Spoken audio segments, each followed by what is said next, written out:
तो देखिए बच्चों, हम लोगों ने अभी पढ़ा था चैप्टर नंबर 11 किरण प्रकाश की। पिछली क्लास में हम लोगों ने पढ़ा था किसके लिए, यानी कि प्रकाश का विक्षेपण, यानी प्रकाश का विक्षेपण, प्रकाश का वर्ण विक्षेपण पढ़ा, वर्ण विक्षेपण क्षमता पढ़ा, कोणीय वर्ण विक्षेपण और कोणीय वर्ण विक्षेपण क्षमता को पढ़ा था। उसके बाद में फिर हम लोगों ने पढ़ा था प्रकाश का प्रकीर्णन।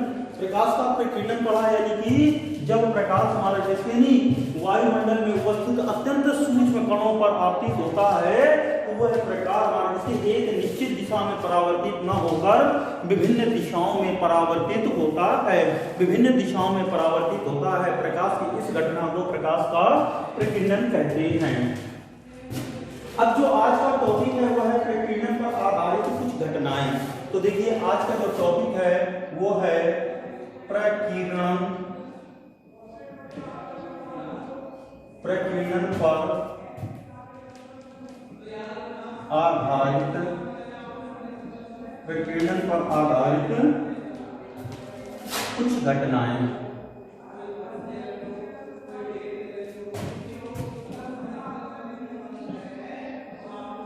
प्रकीर्णन पर आधारित कुछ घटनाएं, प्रकीर्णन पर आधारित कुछ घटनाएं ये हैं। तो इसमें सबसे पहले हम पढ़ते हैं, देखिए कि प्रकीर्णन पर आधारित कुछ घटनाएं। आकाश का रंग नीला होना। तो देखिए हम लोग सबसे पहले पढ़ रहे हैं आकाश का नीला होना, आकाश का नीला होना। तो देखिए कि इसमें आकाश का जो रंग है वो नीला दिखाई देता है हमें, आकाश का नीला दिखाई देना लिख लीजिए या फिर होना लिख लीजिए, दिखाई देना। देखिए यानी कि सूर्य से आपतित, सूर्य से हमारे उत्सर्जित प्रकाश किरणें, सूर्य से उत्सर्जित प्रकाश किरणें वायुमंडल से हमारे किसके होकर हमारे आंखों की रेटिना पर पहुंचती हैं, रेटिना पर पहुंचती हैं। तो वायुमंडल में अत्यंत सूक्ष्म कण स्थित होते हैं, वायुमंडल में बहुत सूक्ष्म कण स्थित होते हैं, वायुमंडल में बहुत सूक्ष्म कण स्थित होते हैं जिनसे हमें प्रकाश का ही लगातार बार बार क्या होता है, प्रकीर्णन होता रहता है, प्रकीर्णन होता रहता है। तो इसमें बैगनी रंग के प्रकाश किरण, बैगनी रंग के प्रकाश किरण का प्रकीर्णन, बैगनी रंग के प्रकाश का प्रकीर्णन सबसे यानी कि सबसे ज्यादा होता है। बैगनी रंग यानी कि नीले रंग का प्रकाश का प्रकीर्णन सबसे ज्यादा होने के कारण, सबसे ज्यादा होने के कारण हमें दिन में आकाश हमें कैसा नीला दिखाई देता है। यही कारण है कि आकाश का जो रंग है नीला दिखाई देता है और शेष रंगों के प्रकीर्णन हमारे किसके सबसे कम हो पाते हैं, जिसके कारण हमें यानी कि आकाश का जो रंग है वो अत्यधिक प्रकीर्णन होने के कारण नीले रंग का दिखाई देता है। तो इसमें सबसे पहला लिखेंगे, अगर लिखना चाहते हैं तो इसमें लिखेंगे कि आकाश का रंग नीला दिखाई देना हमारे किसके सबसे महत्वपूर्ण घटना हमारे कौन सा, प्रकाश का प्रकीर्णन है। तो लिख लीजिए इसमें आकाश का नीला दिखाई देना, नीला दिखाई देना वायुमंडल द्वारा प्रकाश के, वायुमंडल द्वारा प्रकाश के प्रकीर्णन के कारण है।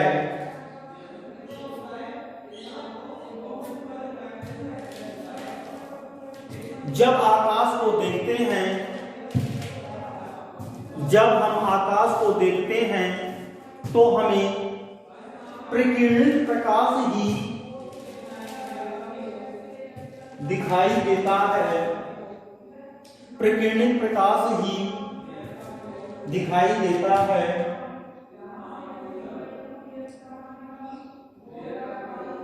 प्रकीर्णित प्रकाश ही दिखाई देता है। सूर्य के प्रकाश में उपस्थित, सूर्य के प्रकाश में उपस्थित लघु तरंग दैर्घ्यों के, लघु तरंग दैर्घ्यों में नीले रंग का अनुपात, लघु तरंग दैर्घ्यों में नीले रंग का अनुपात अधिक होता है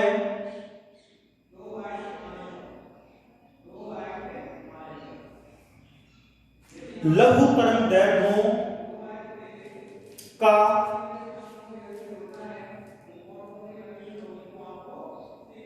प्रकाश वायु के अणुओं द्वारा प्रबलता से प्रकीर्णित होता है तथा प्रेक्षक तक पहुंचता है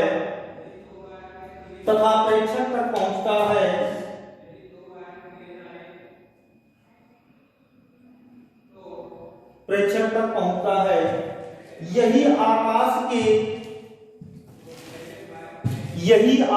के नीले रंग का कारण है।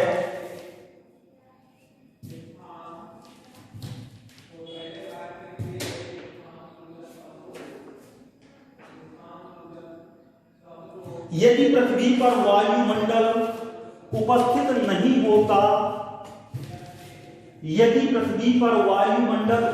नहीं होता तो हमें आकाश काला दिखाई देता। काला दिखाई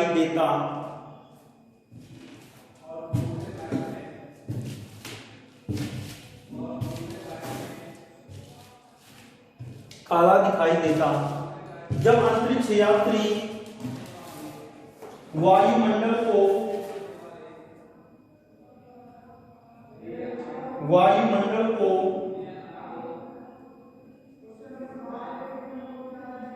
पार करके जाता है तो उसे आकाश काला दिखाई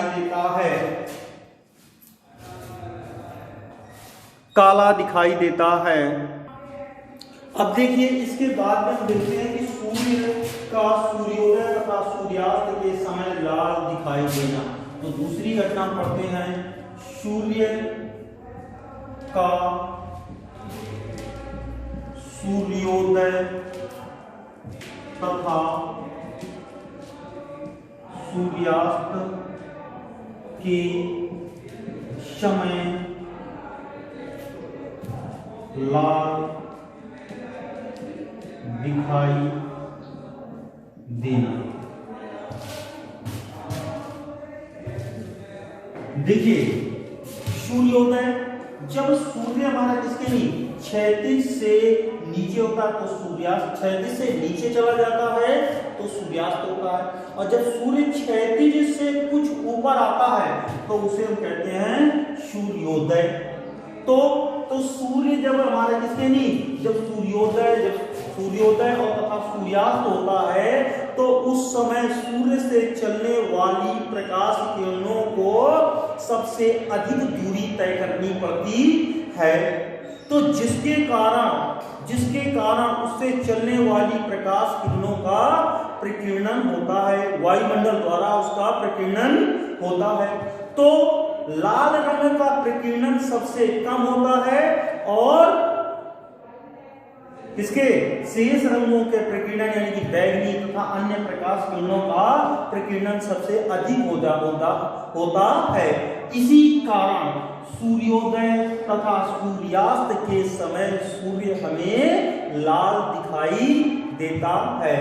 तो इसमें लिख लीजिए बेटा, तो आप सेकंड पॉइंट हेडिंग डाल लेंगे, फिर लिख लीजिए सूर्य का सूर्योदय तथा सूर्यास्त के समय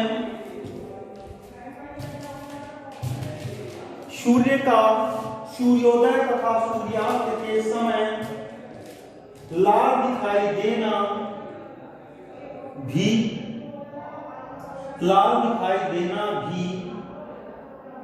प्रकाश के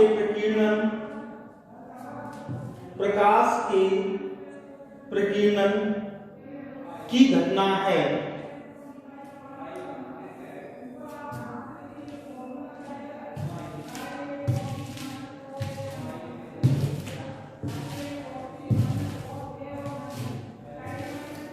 जब सूर्य क्षैतिज से कुछ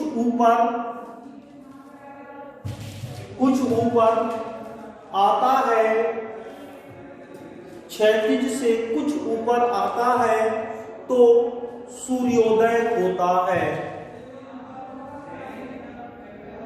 जब सूर्य क्षैतिज से नीचे जाता है तो सूर्यास्त होता है। सूर्यास्त होता है और सूर्योदय तथा सूर्यास्त के समय,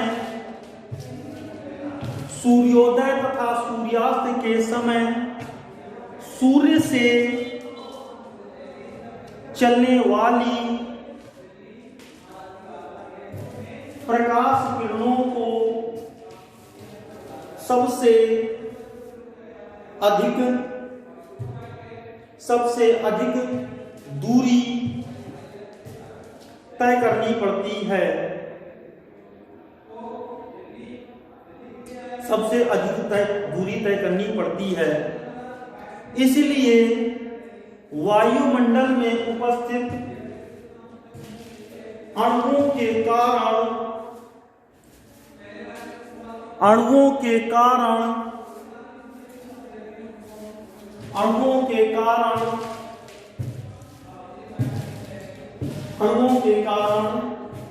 प्रकाश का प्रकीर्णन होता है।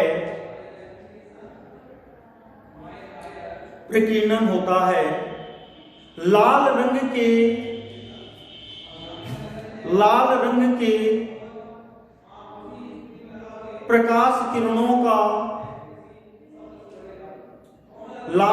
के प्रकाश किरणों का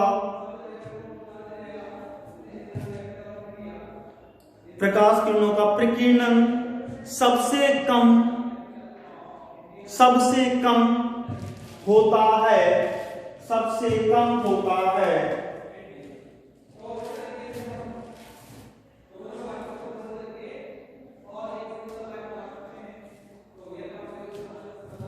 और नीले और इसके पास की तरंगदैर्घ्यों के प्रकाश का प्रकीर्णन अधिक होने के कारण ये रंग दिखाई नहीं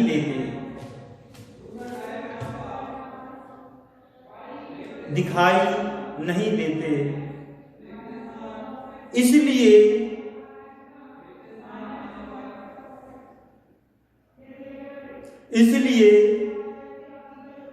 सूर्योदय तथा सूर्यास्त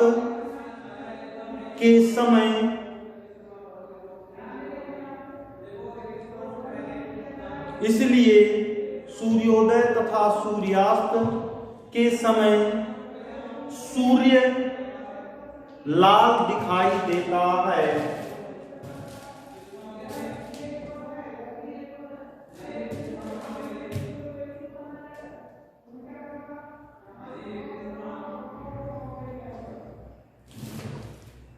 अब इसके बाद में हम लोग लिख लेते हैं तीसरा इसमें घटना, खतरे का निशान लाल होना।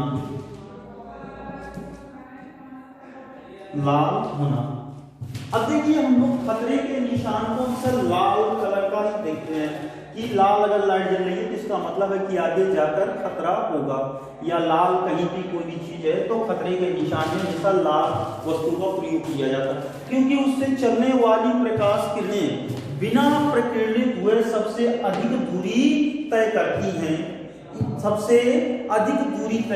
हैं। इसी कारण खतरे के निशान को लाल रंग का बनाया जाता है। तो यहां पर हम लोग लिख लेंगे इसमें खतरे का निशान लाल होना। तीसरा पॉइंट डाल लीजिए,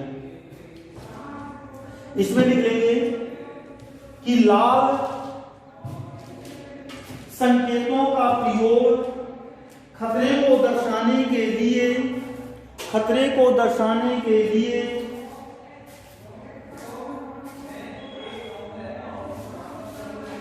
खतरे को दर्शाने के लिए किया जाता है, किया जाता है, किया जाता है। क्योंकि क्योंकि लाल रंग, क्योंकि लाल रंग की प्रकाश किरणों, लाल रंग की प्रकाश किरणें बिना प्रकीर्णित हुए सबसे अधिक दूरी तय करती हैं, सबसे अधिक दूरी तय करती है। इसलिए खतरे के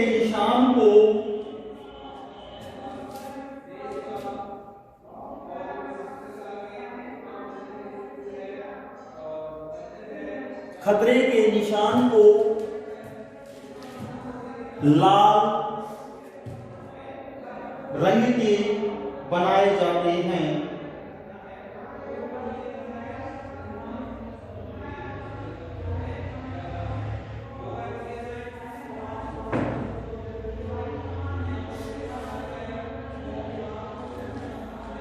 अब इसके बाद में देखेंगे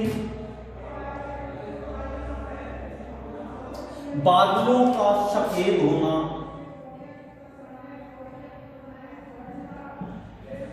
बादलों का श्वेत रंग। बादल श्वेत रंग की क्यों होती है? देखिए बादल में है, यानी कि बादल क्या होते हैं, उनमें उपस्थित बहुत सारे जल और धूल अन्य कण क्या होते हैं, उपस्थित होते हैं। अब इनका जो आकार होता है वह प्रकाश की तरंग दैर्घ्य के आकार से बहुत ज्यादा होता है, बहुत ज्यादा होता है, जिसमें हमारा किसके प्रवेश करने वाला प्रकाश का बार बार समान रूप से सभी रंगों का प्रकीर्णन होता रहता है, जिसके कारण हमें बादल श्वेत रंग के यानी कि सफेद रंग के दिखाई देते हैं। तो इसमें लिखिए बादलों में उपस्थित बड़े कण जैसे धूल या जल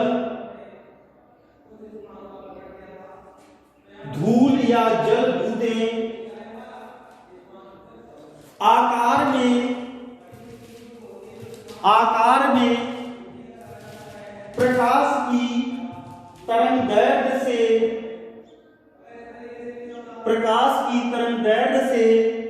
बड़े होते हैं,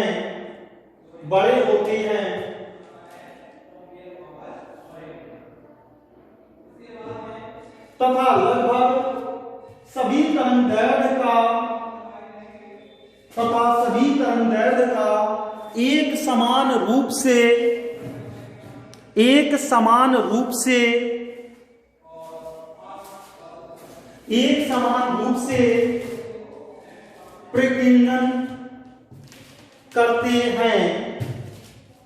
प्रकीर्णन करते हैं।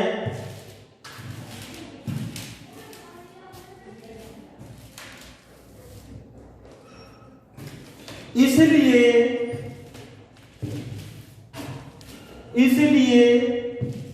बड़ी जल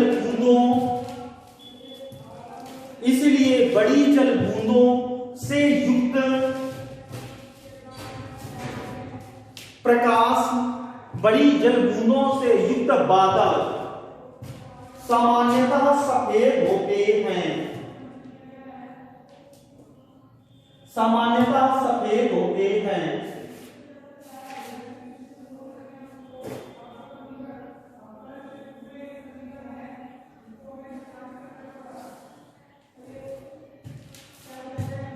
अब देखिए इसके बाद में हम बताते हैं आपको किसके, यानी कि इंद्रधनुष का बनना। इंद्रधनुष कैसे बनता है?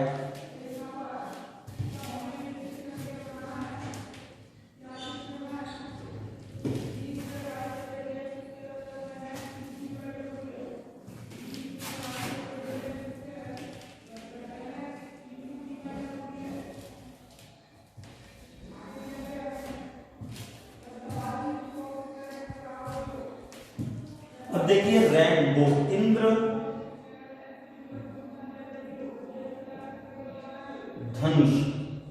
इंद्रधनुष,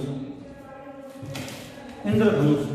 तो देखिए इंद्रधनुष कब बनता है, यानी कि वर्षा के पश्चात, यानी कि जब बरसात हो जाती है उसके बाद हम लोग सूर्य की तरफ पीठ करके खड़े हो जाते हैं। तो पीठ करके खड़े होते हैं तो वातावरण में जल की बूंदों पर सूर्य के प्रकाश के गिरने के कारण इंद्रधनुष की घटना घटित होती है। अब इंद्रधनुष की घटना क्यों घटित हो जाती है, क्योंकि जब जल में उपस्थित बूंदों से प्रकाश का क्या होता है, विक्षेपण होता है, प्रकाश का वर्ण विक्षेपण होता है और उस वर्ण विक्षेपण के कारण वह अपने रंग अवयवों में विभक्त हो जाती है, विभक्त हो जाती है और उसी में इसमें जब प्रकाश का हमारे उसके अपवर्तन होता है और फिर उसके भीतर प्रकाश का पूर्ण आंतरिक परावर्तन भी होता है, जिसके कारण हमें इंद्रधनुष बनता हुआ दिखाई देता है, बनता हुआ दिखाई देता है। तो सबसे पहले इसमें एक लाइन लिख लीजिए कि जब कोई प्रेक्षक वर्षा के बाद सूर्य की ओर पीठ करके खड़ा होता है तो वातावरण में उपस्थित जल की बूंदों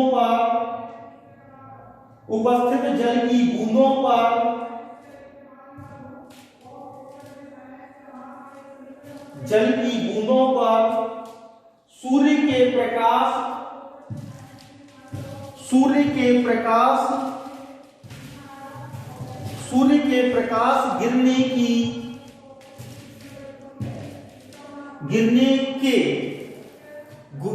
सूर्य का प्रकाश गिरने के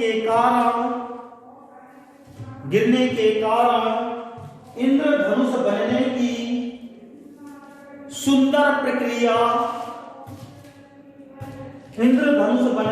सुंदर प्रक्रिया प्रेक्षित होती है।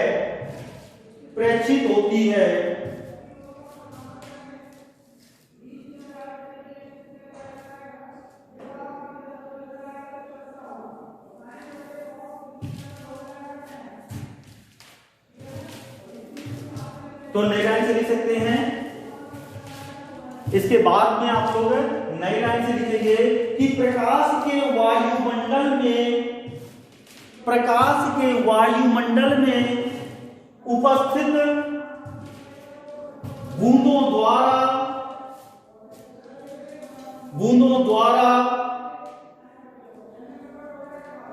अपवर्तन तथा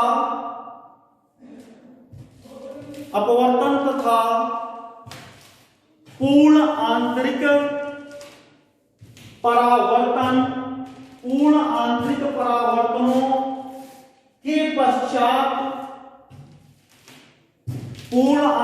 परावर्तनों के पश्चात विक्षेपित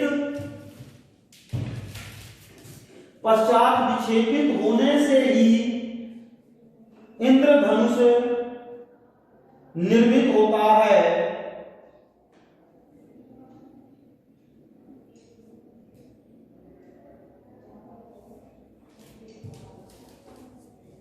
इंद्रधनुष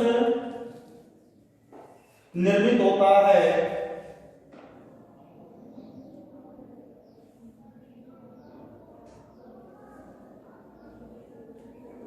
अथवा करके दूसरी परिभाषा इसमें लिख लीजिएगा इंद्रधनुष के बनने की, कि वायुमंडल में जल की बूंदों की, अथवा करके दूसरी परिभाषा लिख लीजिए, वायुमंडल में जल की बूंदों की उपस्थिति में सूर्य का प्रकाश देखने पर स्पेक्ट्रम के 7 रंगों वाली सकेंद्रीय चापों से बनी एक आकृति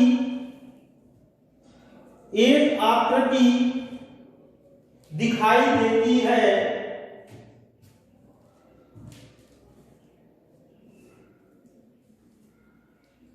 एक आकृति दिखाई देती है जिसका सर्वनिष्ठ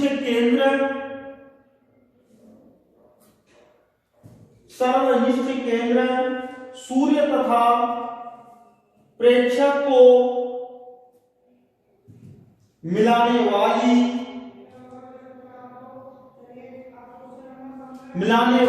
रेखा पर होता है।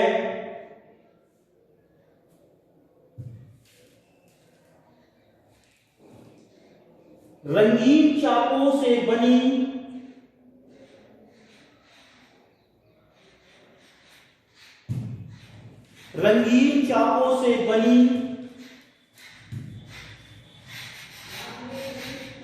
आकृति को इंद्रधनुष कहते हैं।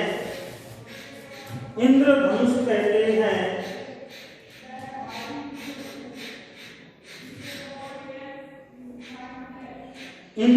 कहते हैं। तो देखिए यहां से जैसे ये हमारी कौन सी एक बूंद हो गई, ये एक बूंद हो गई। इस बूंद में एक प्रकाश किरण क्या होती है, आपतित होती है। तो देखिए यहां से इस पर एक प्रकाश किरण आपतित हो रही है। अब देखिए वायु से बूंद पर प्रवेश करेगी तो ये क्या हो जाएगी, यानी कि अभिलंब की ओर झुक जाएगी और अभिलंब के झुकने के साथ में 2 यानी कि 4 रंगों में भी बढ़ जाएगी।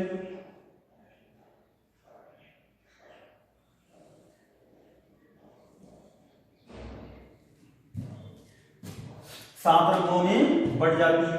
इसके पश्चात ये प्रकाश किरण यहां से फिर से क्या हो जाएगी, यहां से अपवर्तित हो जाती है। यहां से फिर से अपवर्तित हो जाएगी, यानी कि जैसे इस पर पड़ेगी, इस पे बूंद का यहां से पूर्ण आंतरिक परावर्तन हो जाता है। क्या हो जाता है, पूर्ण आंतरिक परावर्तन हो जाता है।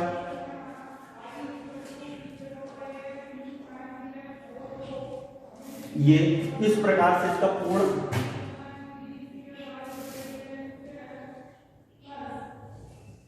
आंतरिक परावर्तन हो जाता है। फिर इसके बाद में यहां से पूर्ण आंतरिक परावर्तन हो गया। फिर इसके बाद में जब गोले के किसी अन्य बिंदु पर पड़ेगी तो वहां से अपवर्तित होकर क्या हो जाती हैं, ये निकल जाती हैं।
ये बन जाता है।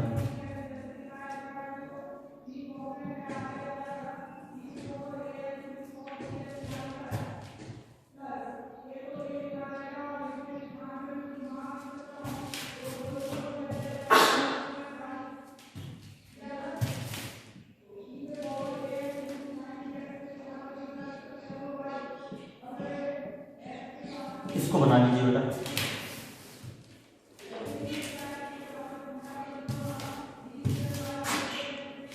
ये बैगनी रंग के प्रकाश किरण है, बैगनी, और ये है आपकी लाल रंग की प्रकाश किरण। ये है सूर्य से आने वाली प्रकाश किरण।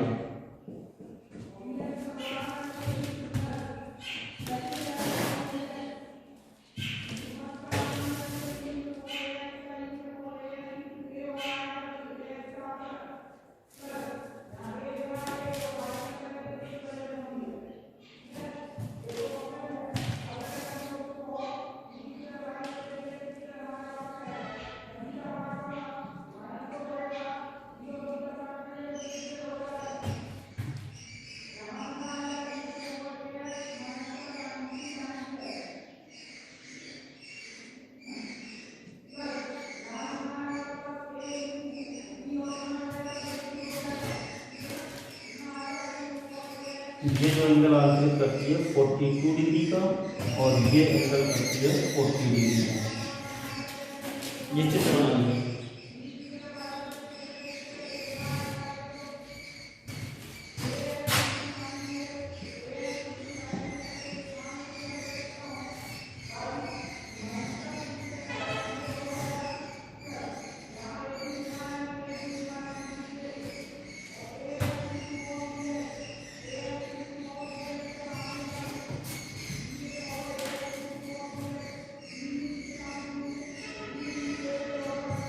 और ये जो बड़ी गोला बना हुआ है ये जल की बूंद है।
बना लिया होगा बेटा आप लोगों ने। अब इसके बाद में देखिए, अब हम देख तो इसमें एक लाइन लिख लीजिएगा कि कभी कभी दो इंद्रधनुष दिखाई देते हैं, कभी कभी दो इंद्रधनुष दिखाई देते हैं। आंतरिक इंद्रधनुष को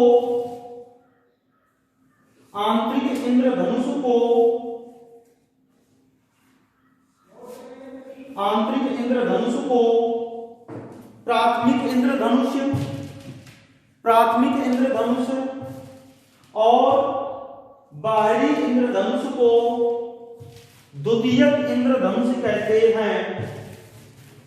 द्वितीयक इंद्रधनुष कहते हैं। द्वितीयक इंद्रधनुष कहते हैं।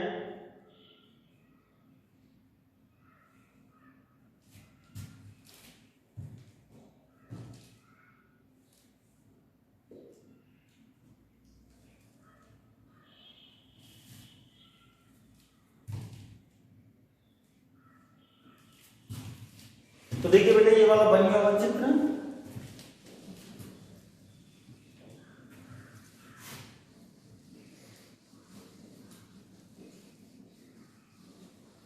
अब प्राथमिक और द्वितीयक इंद्रधनुष के हम क्या करते हैं, चित्र बना लेते हैं।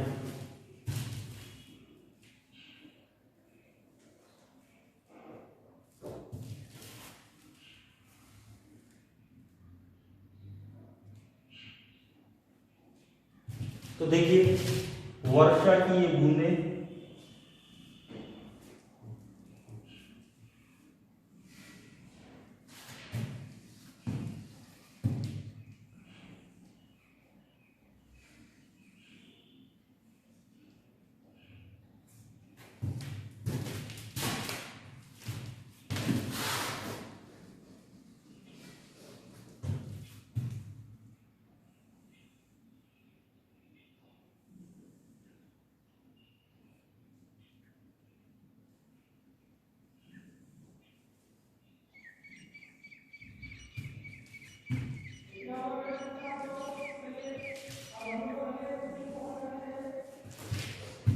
यहां से प्रकाश किरण आ रही है, इस पर फिर से इसका पूर्ण आंतरिक परावर्तन होता है,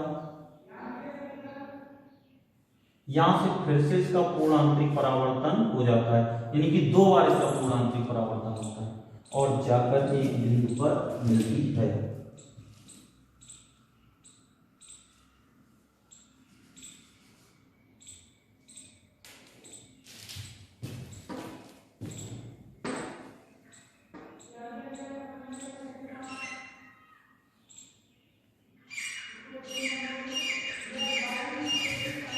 फिर यहां से इसका भी 2 बार पूर्ण आंतरिक परावर्तन होता है,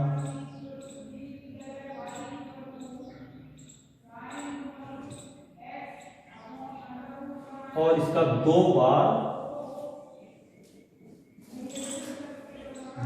क्या होता है, इसका अपवर्तन भी हो जाता है।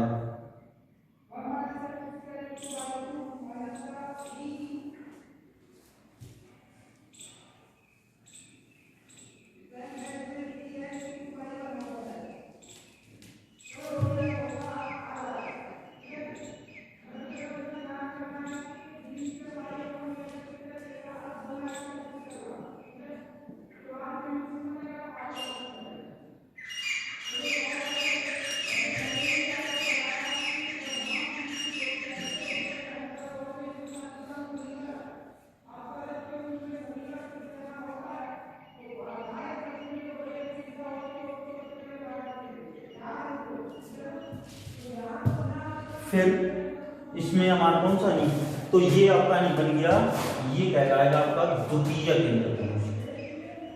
द्वितीयक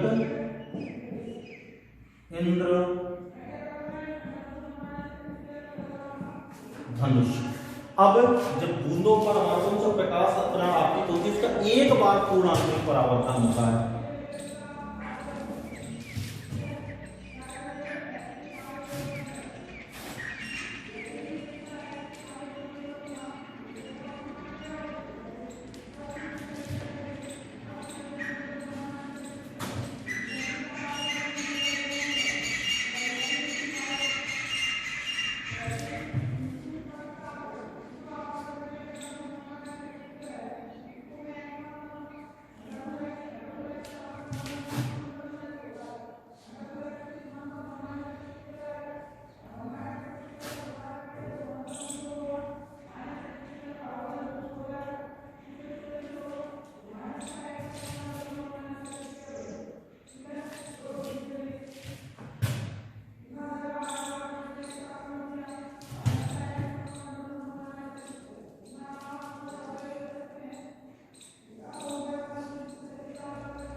ये हो गई नेत्र,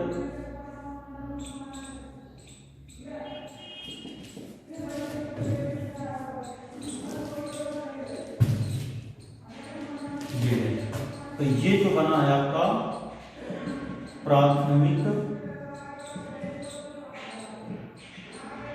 इंद्रधनुष। प्राथमिक इंद्रधनुष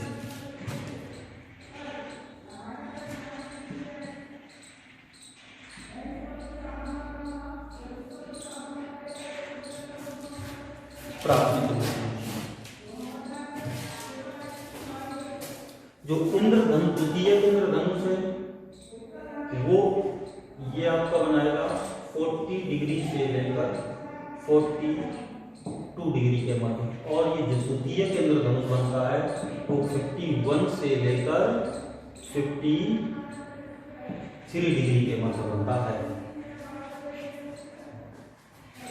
53 के मध्य बनता है। तो इनको बना लेंगे, ये हैं प्राथमिक और द्वितीयक इंद्रधनुष आपके। प्राथमिक और द्वितीयक इंद्रधनुष।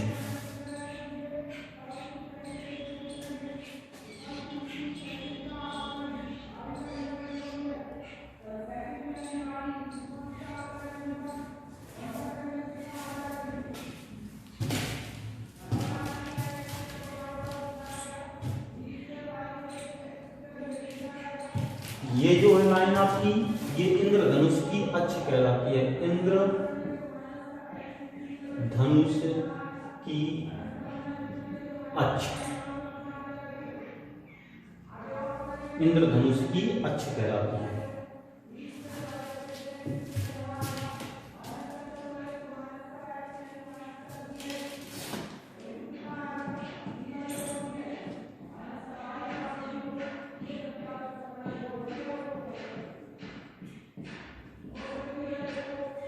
अब इसके बाद में हम लोग अब इसकी परिभाषाएं लेते हैं। प्राथमिक इंद्रधनुष क्या है, द्वितीयक इंद्रधनुष क्या है। ठीक है, तो प्राथमिक इंद्रधनुष की लिखिए,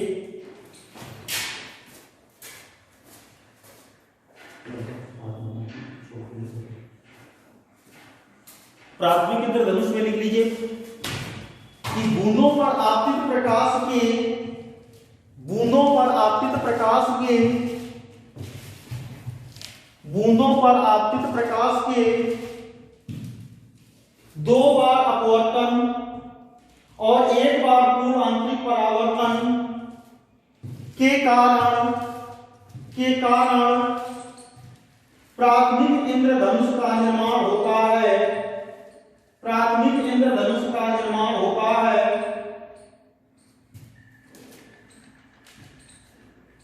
यह एक रंगीनी बैंड होता है, रंगीन बैंड होता है, जिसका बाहरी किनारा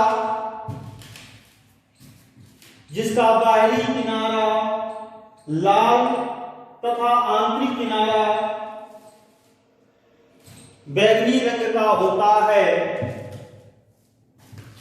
बैंगनी रंग का होता है।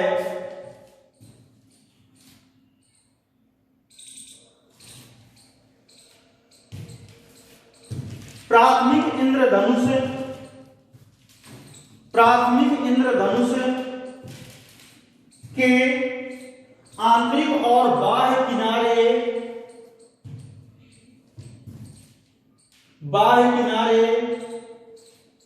इंद्रधनुष की अक्ष से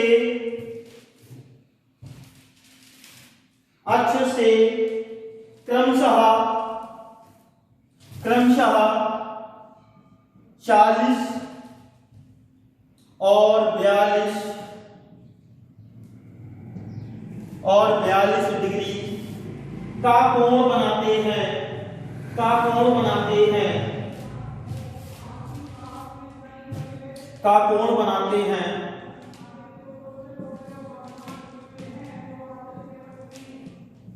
द्वितीयक इंद्रधनुष। अब लिख लेते हैं हम लोग द्वितीयक इंद्रधनुष। जब प्रकाश, एक मिनट, द्वितीयक में लिखेंगे बूंदों पर आपतित प्रकाश के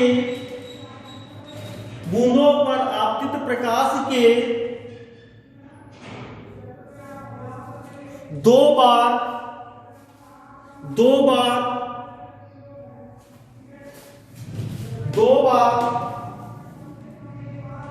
अपवर्तन और 2 बार पूर्ण आंतरिक परावर्तन के कारण इसका निर्माण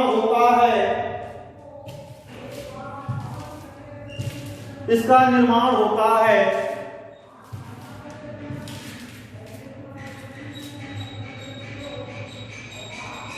द्वितीयक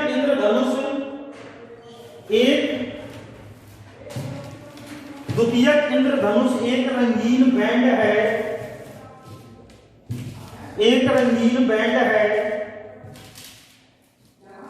जिसके बाहर की ओर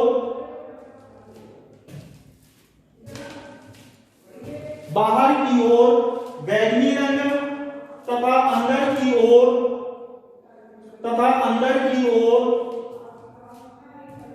लाल रंग होता है।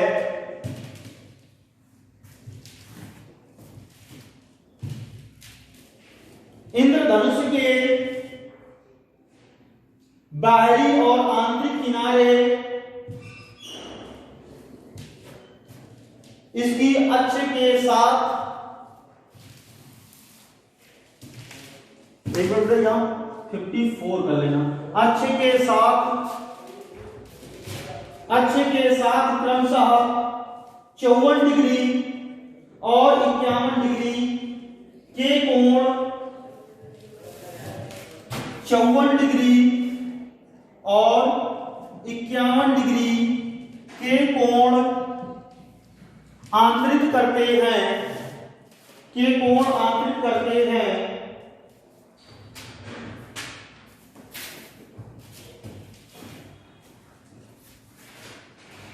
ये आपके हमारे कौन से नहीं, प्राथमिक और इंद्रधनुष हो गए, इंद्रधनुष हो गया।